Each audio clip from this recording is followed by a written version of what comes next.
Hello students. So today we will learn about Alport syndrome. Alport syndrome क्या है? ये एक रेयर जेनेटिक डिसऑर्डर होता है जिसमें हमें एक ट्रायड मिलता है. ट्रायड यानी ग्रुप ऑफ 3 सिम्टम्स. ओके. तो अगर किडनी इन्वॉल्व है तो क्या मिलता है हमें? नेफ्राइटिस मिलती है या ग्लोमेरुलोनेफ्राइटिस यानी इन्फ्लामेशन ऑफ नेफ्रॉन्स, जो कि बेसिक फंक्शनल यूनिट है किडनी के. ठीक है. जिसके कारण किडनी अपना जो फंक्शन है, जैसे वेस्ट प्रोडक्ट को फिल्टर आउट करना बॉडी से, वो प्रॉपर तरीके से नहीं कर पाएंगी. ओके. तो ये जो मैंने स्ट्रक्चर बनाया है ये नेफ्रॉन का है. और मेनली जो प्रॉब्लम आती है अल्पोर्ट सिंड्रोम में, वो किसकी आती है?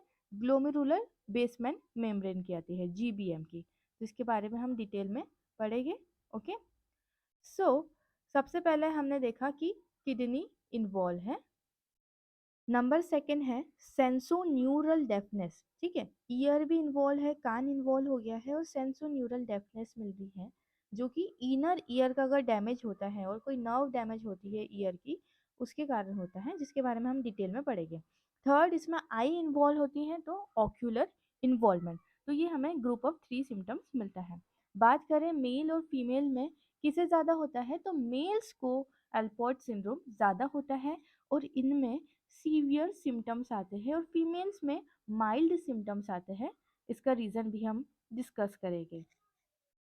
Very important point two remember, Allport syndrome जो है ये सेकंड मोस्ट कॉमन कॉज होता है क्रोनिक किडनी डिजीज़ का आफ्टर पॉलीसिस्टिक किडनी डिजीज़. तो ये बहुत इंपॉर्टेंट है पढ़ने के लिए, क्योंकि पॉलीसिस्टिक किडनी डिजीज़ सबसे इंपॉर्टेंट कॉज है और दूसरे नंबर पर आता है Allport syndrome chronic kidney disease का. ओके.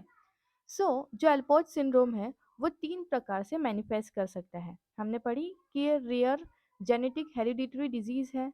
तो ये ऑटोसोमल डोमिनेंट वेरिएंट भी होता है, ऑटोसोमल रेसेसिव वेरिएंट भी होता है, और एक्स लिंक्ड वेरिएंट भी इसका हमें मिलता है. ओके. मैंने आप लोग को बताया था कि मेल्स को जो चांसेस रहते हैं ज़्यादा होते हैं और सीवियर फॉर्म होता है. तो इसका रीज़न ये है कि जो एक्स लिंक्ड पैटर्न है वो ज़्यादातर मिलता है अल्पोर्ट सिंड्रोम में. अब होता क्या है कि मेल्स के पास एक एक्स है बस और फीमेल्स के पास 2 एक्स है. तो अगर एक एक्स जीन में म्यूटेशन आया तो फीमेल का दूसरा एक्स उसे कंपनसेट कर लेगा, लेकिन मेल्स में ऐसा नहीं हो पाता है. अब हमने बात करी सब ट्रायड और सभी चीज़ों की, पर ऐसे क्यों हो रहा है? क्या इसकी पैथोफिजियोलॉजी है? अल्पोर्ट सिंड्रोम कैसे मैनिफेस्ट हो रहा है? तो ये एक जेनेटिक डिसऑर्डर है, so there will be mutation. तो म्यूटेशन होता है एक इम्पॉर्टेंट प्रोटीन का, जिसे हम कहते हैं कोलेजिन टाइप 4. बहुत सारे टाइप्स के कोलेजिन रहते हैं, तो जहाँ जहाँ टाइप 4 कोलेजिन प्रेजेंट है वहाँ के जीन का म्यूटेशन हुआ है, जिसके कारण वो ऑर्गन्स इन्वॉल्व रहेंगे. अब ये जो कोलेजिन टाइप 4 है ये कहाँ कहाँ प्रेजेंट है? सबसे पहला, बेसमेंट मेम्ब्रेन में प्रेजेंट है किडनी की और लंग्स की. दूसरा, ईयर में प्रेजेंट है. और तीसरा, आईज में प्रेजेंट है. जिसके कारण ही हमें 3 सिम्टम्स मिला, ट्रायड मिला, जो कि हमें याद रखना है, जो कि है नेफ्राइटिस, सेंसोन्यूरल डेफनेस और ऑक्यूलर इन्वॉल्वमेंट. ये जो कोलेजिन टाइप 4 है ये फंक्शन क्यों नहीं प्रॉपर कर पा रहा है? क्योंकि इसके एक जीन है, इसके एक्सप्रेशन में थोड़ा म्यूटेशन हो गया है. तो वो जीन का नाम क्या है? COL4A3, COLA4, COL4A5. ठीक है. तो इसमें जो आपको याद रखना है वो है COL4A5. इसी के मोस्ट ऑफ द केसेस रहते हैं, 80% केसेस, और एक्स लिंक केसेस भी COL4A5 के रहते हैं. ठीक है. COL4A5 आपको याद रखना है जीन का नाम. ठीक है. अब हम क्लिनिकल फीचर्स की बात कर लेते हैं कि क्या क्या सिम्टम्स आएंगे. तो जैसे अगर किडनी इन्वॉल्व है, ग्लोमेरुलर बेसमेंट मेम्ब्रेन का फंक्शन हैम्पर होगा, क्योंकि टाइप 4 कोलेजिन से बनी थी और टाइप 4 में म्यूटेशन आ गया है.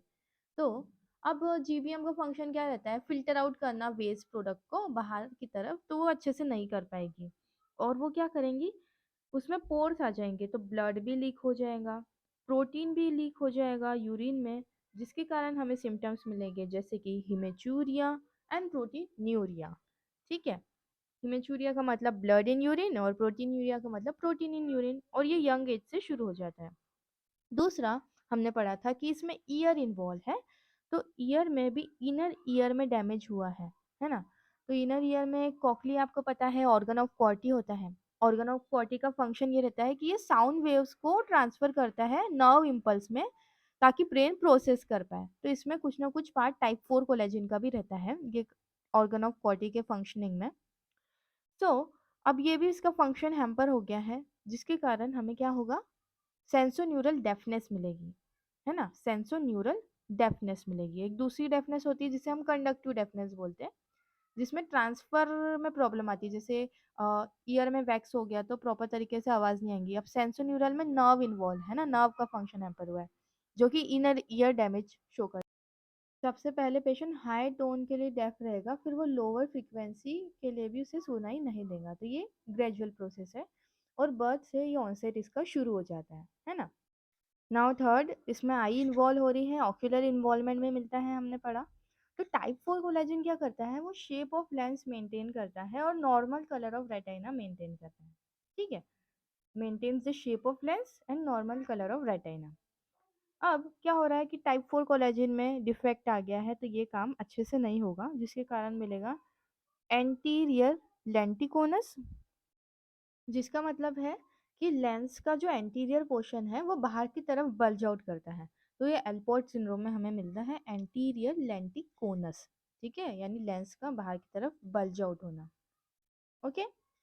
नंबर सेकंड हमें मिलता है कैटेरैक्ट। कोई कोई केसेस में कॉर्निया इरोड होने लगती है, तो मिलता है कॉर्नियर इरोशन। ठीक है, तो ये सिम्टम्स रहे आई के। अब नेक्स्ट हम डिस्कस करेंगे इन्वेस्टिगेशन। तो सबसे पहले हम पूछेंगे फैमिली हिस्ट्री पेशेंट की, और उसके सिम्टम्स की, क्या हमें ये ट्रायड मिल रहा है, nephritis, eye involvement and sensorineural deafness मिल रही है क्या। इसके बाद हम पेशेंट का यूरिन रूटीन और माइक्रोस्कोपी कराते हैं। तो इसमें हमें हिमेचूरिया और प्रोटीन्यूरिया, आरबीसी कास्ट, ये सब चीज़ें मिलेगी। जेनेटिक टेस्टिंग, जेनेटिक मैपिंग कराएंगे, है ना। आइज के लिए ऑक्यूलर इन्वेस्टिगेशन है, और हियरिंग टेस्ट कराएंगे सेंसोन्यूरल डेफनेस के लिए, जैसे कि हम रेनिस टेस्ट और वेबर्स टेस्ट करते हैं, तो स्पेसिफिकली हम वेबर्स टेस्ट करवाएंगे। ठीक है, अब ट्रीटमेंट में क्या कर सकते हैं, कोई स्पेसिफिक ट्रीटमेंट नहीं है, क्योंकि ये एक जेनेटिक डिसऑर्डर है। तो सिम्टोमेटिक ट्रीटमेंट देते हैं।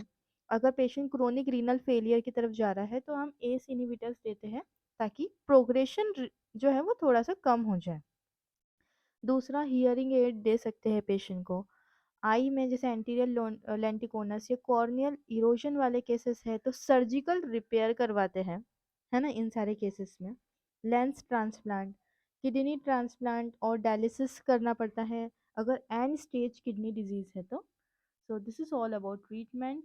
I hope you understood the topic. Do like, share and subscribe. ठीक है, तो क्विकली रिवाइज कर लेते हैं एक बार कि अल्पोर्ट सिंड्रोम क्या है। ये एक रेयर जेनेटिक डिसऑर्डर होता है। इसमें हमें एक ट्रायड मिलता है, nephritis, sensorineural deafness and ocular involvement. Pathophysiology में हमने देखा कि कोलेजन 4 टाइप 4 कोलेजन जो है उसमें दिक्कत आ रही है, क्योंकि एक जीन म्यूटेट हो गया है, कोल 4A5। ठीक है, तो दिस इज